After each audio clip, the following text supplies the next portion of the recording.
नमस्कार, जय भीम। मी अक्षय अशोक साळवे, डॉक्टर बाबासाहेब आंबेडकर कामगार सेना संस्थापक, राष्ट्रीय अध्यक्ष।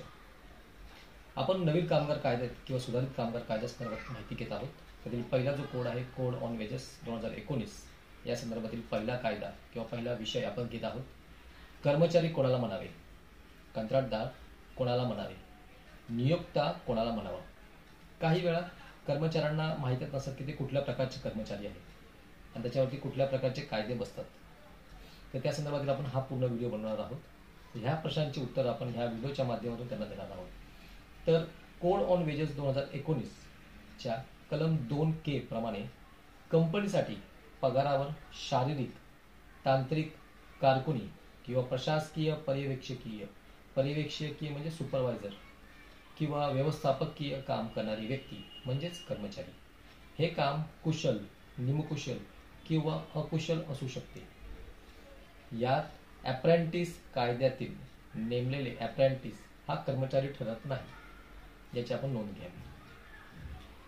कोड ऑन वेजेस 2019 च्या कलम 2F प्रमाणे कंत्राटदार, कॉन्ट्रॅक्टर म्हणजेच कंपनीने केवळ कंत्राटी कामगार पुरवणारी व्यक्ती किंवा कंत्राटी कामगारांमार्फत कंपनीला अपेक्षित परिणाम, फळ, रिझल्ट मिळवून देणारी व्यक्ती, त्यामध्ये उपकंत्राटदाराचाही समावेश आहे।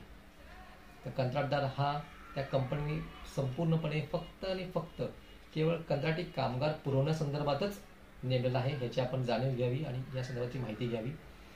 तर कंत्राटदार ह्यांना म्हणतात की याचा पुढचा विषय आहे की नियुक्त कोणाला म्हणावा, त्याला आपण प्रिन्सिपल एम्प्लॉयर सुद्धा म्हणतो।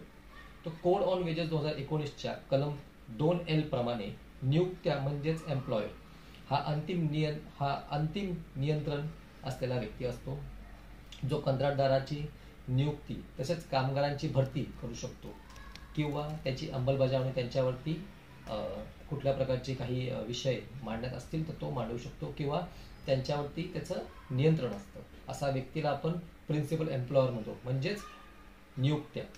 तर ह्या कामगार कुठल्या असतात या संदर्भात आपण माहिती घेतली की कामगार कोणाला म्हणावे, कंत्राटदार कोणाला म्हणावे आणि नियोक्ता कोणाला म्हणावे। तर आपल्या कामगार सेनेत, डॉक्टर बाबासाहेब आंबेडकर कामगार सेनेत कोणाला सदस्य म्हणून किंवा कोणाला पदाधिकारी होऊन काम करण्याची इच्छा असल्यास दिलेल्या नंबरावरती संपर्क साधून आमच्याशी काम करू शकतात आणि असंख्य कामगारांना मदत करू शकतात। जर कोणाला सदस्य व्हायचं असेल तर तो दिलेल्या लिंकवरून, डिस्क्रिप्शन बॉक्समध्ये लिंक दिलेली आहे, त्याच्या माध्यमातून मोफत सदस्य नोंदणी करून आपलं ID कार्ड जनरेट करू शकतो। तसेच आपल्या ह्या डॉक्टर बाबासाहेब आंबेडकर कामगार सेनेला जास्तीत जास्त जी कामगारांसंदर्भात किंवा नवीन कामगारांसंदर्भात जी माहिती आहे ती जास्तीत जास्त लोकांपर्यंत पोहोचण्यासाठी आमच्या चॅनलला लाईक करा, शेअर करा आणि सबस्क्राईब करा। धन्यवाद।